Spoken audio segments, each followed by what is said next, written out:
Hello and welcome to Disco Troll, but not red-black troll, this is blue troll. So blue troll leans heavily on blue for counter magic. So it just uses counter magic to basically back up the main game plan of the troll decks. Now this game plan revolves around Nevinyrral's Disc, which is a kind of like blow up everything card. It doesn't blow up lands, but it does get everything else in the old school format. It's super powerful.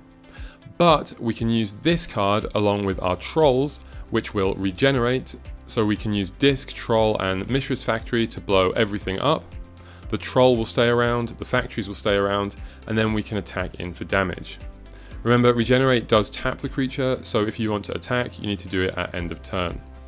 We also use counter magic to counter what our opponent's doing, either removal on the disc or anything else annoying. Power Sync is also super good in the mirror match because it can tap them out so they cannot regenerate their own trolls. For our creatures, we're playing basically just the best creatures that red, blue and black have to offer. All of these cards are really good in their own right and essentially can just carry the game on their own. So for other creatures, we have Triskelion, which is an excellent supporting creature. It can just ping off small things, and we're playing a one-of the Swamp King. I absolutely love this card. It's kind of like one of my pet favorite cards. The Swamp Walk is super relevant because a lot of decks do play black, especially the ones that are very annoying to attack through, such as other troll decks. This deck also plays a lot of removal. The red removal can also be used as opponent removal, and of course we have discs to blow up everything. Terror is super useful in those kind of mid-range green-white builds, and of course we do have Maze of Ith, which works amazingly well with disc. For our mana, this deck, the mana is really not good, so we're playing 25 lands. You know, we need all those colors, and some of them are double colors, so we're playing a lot of dual lands and City of Brass. As mentioned before, we also have Maze of Ith and Mishra's Factory, both of which work amazingly well with Disc. Maze means that they kind of have to overextend into it, but I don't count that towards our mana count because it doesn't add mana itself. And Factory only adding colorless, it does kind of make it more difficult in a deck that needs double blue and double black. So this is an X-Point old school video. X-Points is a format where all the most powerful cards are restricted by a point limit. You can only have 10 points worth of cards from this list. More information in the description below. So for this deck, I've gone for 4 Mishra's Factories and 2 Maze of Ith. So at the time that I was building and playing this deck, that was the full 10 points, and we didn't have any others spare. However, since then, the points have changed. They do change every 3 months, and it's just changed now. So here's what the new points restrictions look like, and I would be adding 4 extra points because now Factory only costs 1. So I would be using 2 on Brain Geyser and 2 on Demonic Tutor. Both of those cards are amazing in this kind of deck, and they're definitely what I would be adding.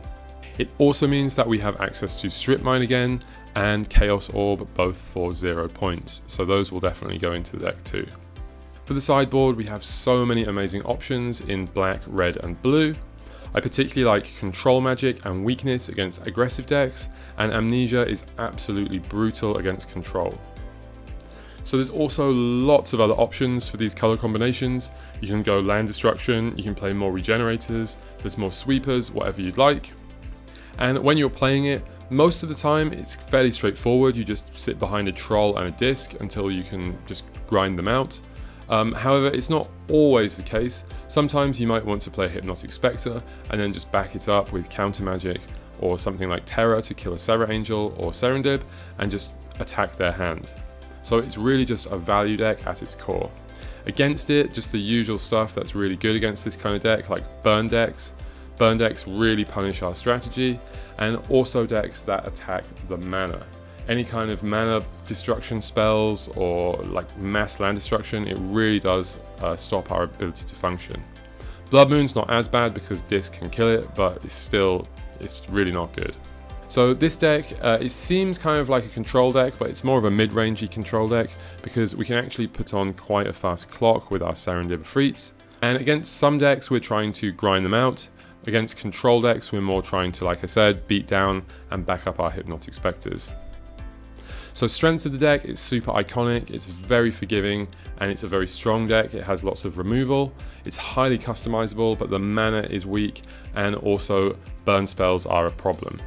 So I used this deck in the last X Points tournament, and I went, I think, 8-1, just losing in the finals. The deck felt super powerful, and I really recommend giving it a try. It's super fun to play, and it's super strong. Please do like, comment, subscribe, and thank you for watching.